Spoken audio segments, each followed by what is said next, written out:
नमस्कार दोस्तों, आप सबके अपने YouTube चैनल दीपक मैथ पे मैं एक बार फिर से आपका हार्दिक स्वागत करता हूँ। जैसा कि हम डिविजिबिलिटी की सीरीज को पढ़ रहे हैं, अब हम उसको आगे की ओर देखते हैं। पहला क्वेश्चन आपके पास 1000 से 2000 के बीच 1000 से 2000 के बीच कोई ऐसी संख्या जिसे 30, 36 और 80 30, 36 और 80 से भाग दिया जाए, 30, 36, 80 से भाग दिया जाए तो आपके पास जो रिमाइंडर है वो 11 बच गया। ठीक है, तो आपके ऑप्शन इसने दे रखे हैं 1641, 1712 और 1523। ठीक है, सबसे पहले हम ये देखते हैं कि यहाँ कैसे कैसे यूज करना है डिविजिबिलिटी को। ये कहता है 11 रिमाइंडर। यहां देखो, मेरे को सबसे आसान चीज 10 नजर आया, 10 और 8। ठीक है, अगर मैं किसी भी नंबर को 80 से भाग करता हूं तो मेरे पास रिमाइंडर 11 बचा। अगर मैं उस नंबर को 10 से भाग करूंगा तो मेरे पास रिमाइंडर क्या है, सिर्फ 1 बचेगा। इसका मतलब ये कहता है कि जिसका भी इकाई का अंक 1 है वो आंसर हो सकता है। ठीक है, तो या तो ये होगा या ये होगा। 2 है मेरे पास, मतलब 2 तो कट गए, 50-50 हो गए क्वेश्चन। अब क्या कहते हैं डिविजिबिलिटी, यहां देखो 9 है। ये कहता है कोई भी नंबर अगर 9 से भाग हो जाता है। ठीक है, यहां देखते हैं, ये 36 है, 36 से भाग देने पर 11 और 9 से भाग देने पर कितना बचेगा। 36 से मैं भाग देता हूं, 36 से मैं भाग देता हूं तो मेरे पास 11 और मैं 9 से दूंगा तो डायरेक्ट इसको करते हैं। 9 एकम 9, तो कितना रिमाइंडर बच गया, 2। मतलब उसके अंकों का योग 2 होगा। यहां से चेक करते 5 और 4 9, 9 को काउंट नहीं करना, 1 और 1 2, ये हमारा आंसर हो गया। ठीक है, फर्स्ट कितना आ गया 1451। ठीक है, सेकंड को चेक कर लेते हैं। ये देखो 10, 11, 12, तो 12 का कितना आ जाएगा 3। लेकिन वो क्या कहता है कि मेरा तो 2 होना चाहिए। आई बात समझ में, हमें सिर्फ डिविजिबिलिटी पे काम करना है। नेक्स्ट क्वेश्चन देखते हैं एक बार। ठीक है भाई,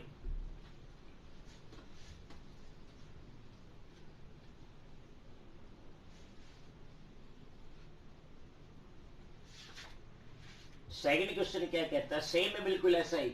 ये 4000 से 5000 के बीच की कहता है। 4000 से 5000 के बीच एक ऐसी संख्या जो 12, 18, 21 और 32 इन सब से पूरी पूरी भाग हो जाए। ठीक है, और आपके पास ऑप्शन है, सेकंड है 4032। ठीक है, उसके बाद थर्ड है 4, उसके बाद फोर्थ है 4। देख लेते हैं एक बार, दिख रहा होगा। हाँ, सबसे पहले ये कहता है कि इनसे पूरी पूरी भाग हो जाए। तो इनमें से देखो, यहां से देखते हैं हम डिविजिबिलिटी को चेक करते हैं। सबसे पहले देखो 4 और 3, 7 और 2 9, 9 9 9, सब कुछ सेम बना दिया उसने। मतलब 9 की तो देखते ही पता चल रही कि लगेगी नहीं। यहां देखा हमने 8 चौक 32, 8 की डिविजिबिलिटी, अगर कोई भी नंबर 8 से भाग होगा, या मतलब यहां तो 2 का भी जिक्र हो रहा है ना भाई, तो 2, कोई भी नंबर अगर 2 से भाग होगा तो इसका इकाई का अंक, उसका यूनिट डिजिट क्या होगा, सम होगा। तो ना तो ये हो सकता है ना ये हो सकता है, मतलब इन दो में से कोई भी मेरा एक आंसर है। कट गया 50-50। उसके बाद देखते हैं, उसके बाद क्या कहती है स्टेटमेंट। ये देखो 8 की डिविजिबिलिटी हमने कल पढ़ी थी। क्या कहता है, तीसरे नंबर पे फोकस करना। तीसरा या तो सम होगा या विषम होगा। यहां देखो ये क्या है, even number, even number last के 2 को चेक करना। 8 चौक 32, मतलब पूरा पूरा भाग हुआ, ये हमारा आंसर है। इसको चेक करते हैं, ओड नंबर है, प्लस के 4 के कितना हो जाएगा 6। क्या 6, क्या 6 8 से भाग होता है, बिल्कुल नहीं। ठीक है, तो ऐसे इस क्वेश्चन को करना है। ऐसा ही एक क्वेश्चन और देखते हैं। ठीक है, तीसरा क्वेश्चन देखते हैं। पूरे मैथ को हम ऐसे ही पढ़ेंगे, बिल्कुल धीरे धीरे धीरे धीरे, सिर्फ डिविजिबिलिटी का यूज करते हुए चलना है। स्टेटमेंट क्या कहती है कि 3 आदमी एक स्थान से एक साथ चलते हैं उनके कदम, एक 63 सेंटीमीटर है, एक 70 है और एक 77। ठीक है, वो इस दूरी के हिसाब से चल रहे हैं और वो कहता है कि उनकी मिनिमम जो डिस्टेंस है वो कितना तय कर लिया होगा उन्होंने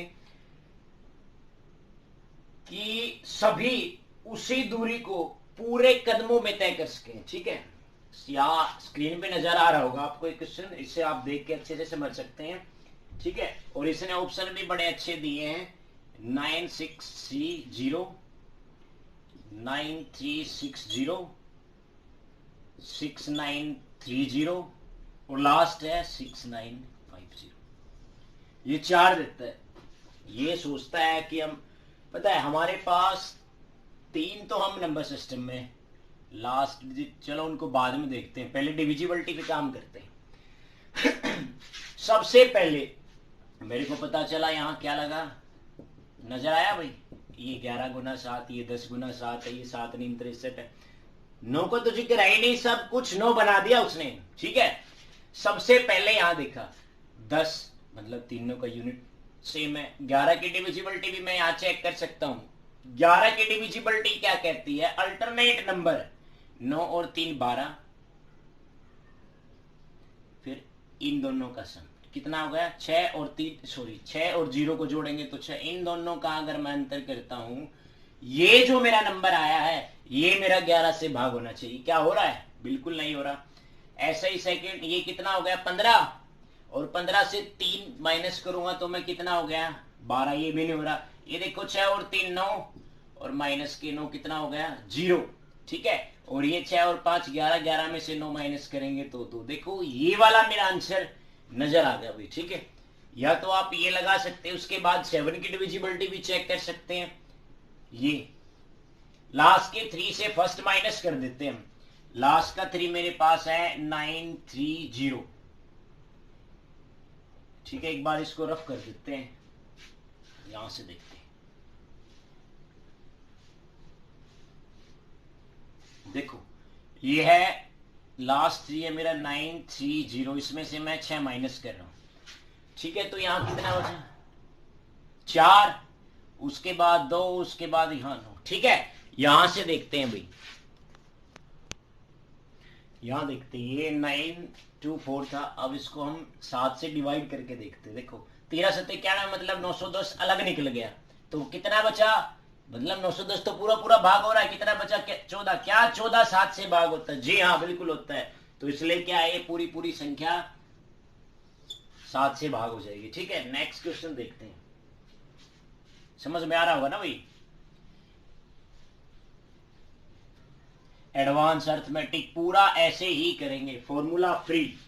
ठीक है, नेक्स्ट क्वेश्चन है, 4 अंकों की संख्या जो 2 अंकों की संख्या के बार बार दोहराने पर, मतलब रिपीटेड बनी है वो, जैसे कि ले लेते कोई भी नंबर 25 25, 32 32, और क्या लेते हैं 42 42। ये कोई भी नंबर है, वो कहता है कि ये हमेशा किससे भागूंगी, 11 7 13 और 101। ठीक है, ये हमेशा, और ये पूछ लेता है, सपोज करो ये नंबर दिया है 25 25, और ये पूछ लेता है कि इसके फैक्टर कितने हैं। ठीक है, फैक्टर भी तो पूछ सकता है, ये तो आम सी बात है भाई कि किससे भाग होगी, 101 साफ साफ नजर आ रहा है। अगर कोई भी 2 अंकों की संख्या रिपीटेड होती है तो हमेशा 101 से भाग होती है, हमेशा। ठीक है, क्या करना है, इसके फैक्टर डायरेक्ट बने। कोई भी नंबर लिया आपने, सपोज करो ये वाला, मैं इसको उठा रहा हूं सबसे पहले। ठीक है, तो इस एक संख्या को सेम चिपका दो और इनटू 101, ये आपका फैक्टर बन गया भाई। ठीक है, इसको अब हम कैसे लिखते हैं, नंबर ऑफ फैक्टर कैसे निकालना है, सब इसी को रखते हैं बस एक बार। देखो मेरे पास ये 25 25 था, मैंने क्या किया, इसको तोड़ लिया, कैसे, इंटू 101। अब मैं इसको क्या लिख सकता हूं, 5 का स्क्वायर। इसको मैं क्या लिख सकता हूं, 101 को मैं क्या लिख सकता हूं। ठीक है, सेम ही तो रहेगा भाई, ये पावर है क्योंकि तो हमें क्या करना है, जब नंबर ऑफ फैक्टर निकालते हैं तो इसमें भी +1 कर देते हैं पावर में, और इसमें की पावर में +1, तो ये कितना हो गया 3, और यहां से कितना निकल के आ गया 2। अगर आपसे नंबर ऑफ फैक्टर की बात करें तो कितने हो गए 6। ठीक है, एक तो ये बात हो गई। अब 101 का कैसे रोल है, ध्यान से देखते हैं। 101 क्या है कि कैसा नंबर है, देखो आपसे पूछा 101, तो इसका जो फैक्टर हमारे पास बन के आता है वो बनता है 37 इंटू 3 इंटू 1। 1 नहीं बनेगा, 1 का बनेगा भाई। ठीक है, इसका जो फैक्टर बन के आता है वो हमारे पास बनता है 101 को देखते हैं। ठीक है, ये कैसा नंबर, एक प्राइम नंबर है। 101, 401, 601 और 701, ये चार क्या एक प्राइम नंबर है। अब देखते हैं कि ये डायरेक्ट हो गया भाई फैक्टर निकालने का, जो हम बोल रहे हैं ना 37 इंटू 3 इंटू 1, वो हमारा 111 पे लगेगा। ठीक है, और 11 ऐसे 1, इसको हम क्या लिख सकते हैं 2 3 इंटू 1। ठीक है, उसके बाद अगर मैं इसको और इसको मैं लिखता हूँ 2 2 2, तो मेरे लिए यहाँ इंटू 2 हो जाएगा। ठीक है, तो मेरे कहने का मतलब अगर हमारे पास 111 आ जाए तो उसके फैक्टर 37 इंटू 3 इंटू 1 होगा। अगर 2 2 2 आ जाए तो 3 इंटू 2 हो जाएगा। ठीक है, नेक्स्ट क्वेश्चन देखते हैं। ये थोड़ी सी गड़बड़ रह गई थी। ठीक है, बताना कुछ और चाह रहा था लेकिन लिखा कुछ और गया। ये कहता है कि कोई भी डिजिट है, डिजिट लिखता हूं मैं, अलग अलग है 1 2 3 5 और 7, ये 5 डिजिट हैं। इनको यूज करते हुए 5 अंकों की संख्या बनानी है, और ये कहता है कि दिए गए अंक केवल एक ही बार यूज होते हैं, दिए गए अंक केवल एक ही बार यूज होते हैं, और उस अंकों से बनी संख्या जो अंक निकल के आएंगे उनसे 125 से पूरी पूरी भाग हो जाती है, मतलब 125 से पूरी पूरी डिवाइड हो जाती है। ठीक है, तो ये क्या कहता है कि कितनी संख्या ऐसे होंगी। ठीक है, बड़ा अच्छा क्वेश्चन बना दिया। ये पूछता है कि ऐसी कितनी संख्याएं होंगी। ठीक है, अब जैसे हम डिविजिबिलिटी चेक करते हैं, ये 1 2 5 है, थोड़ा सा ऊपर लिख लेते हैं।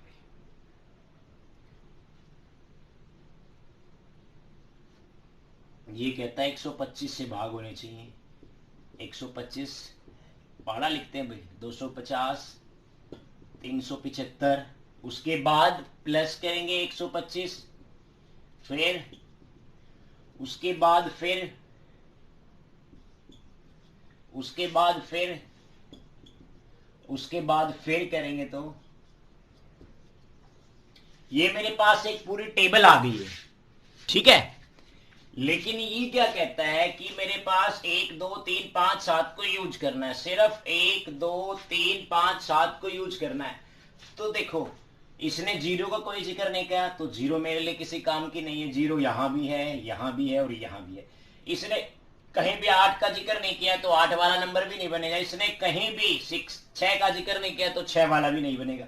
मेरे पास सिर्फ ये 2 नंबर बच गए। 125 की डिविजिबिलिटी क्या कहती है कि लास्ट के 3 अंक, ठीक है, फर्स्ट सेकंड और थर्ड, अगर 125 से भाग हो जाते हैं, मतलब जिनके लास्ट के 3 ये देखो ऐसे आ जाए तो वो 125 से भाग हो जाती है, अदरवाइज नहीं होती। सबसे पहले इसको यूज करते हुए बनाते हैं 1 2 5। मैंने यहां से इस वाले नंबर से 1 2 5 लिया तो कितना बचा 3 और 7। ठीक है, या क्या बन सकता है, ठीक है, ये ऐसे बना दोगे। 125 की डिविजिबिलिटी चेक करने, देखो ये पॉसिबल हो गया, या मैं इसको 73 लिख सकता हूं। ठीक है, अब हम चेक करते, देखो भाई सबसे पहले आएगा ये 1 2 5, उसके बाद 37 1 2 5, 2 नंबर बन के आगे, एक बार 73 हो गया, एक बार 37 होगा। ठीक है, ऐसे ही 375 को यूज पे लेते हैं। देखो ये क्या कहता है, अब देखो यहां से मेरे पास मैंने फिर से ये लिया 3 7 5, फिर यहां क्या क्या नंबर बच गया, 375 लिया तो 1 2 बच गया, और एक बार 2 1। ठीक है, एक बार 2 1 हो गया। तो अब इसको यूज करते हुए नंबर बनाते हैं। देखो सबसे पहले 1 2 3 7 5, 375 को मैं लास्ट में क्यों ले रहा हूं, क्योंकि मेरे पास लास्ट के 3 अंक यही होने चाहिए। इन दोनों को मैं चेंज कर सकता हूं, 375। तो दो तो नंबर यही और दो हमारे पहले बने थे, टोटल कितने हो गए, 4। उसने तो सिर्फ नंबर पूछा था, हमने संख्याएं भी बता दी हुई। ठीक है, आई बात समझ में? ठीक है, आज के लिए बस इतना ही और कल मिलते हैं। ठीक है।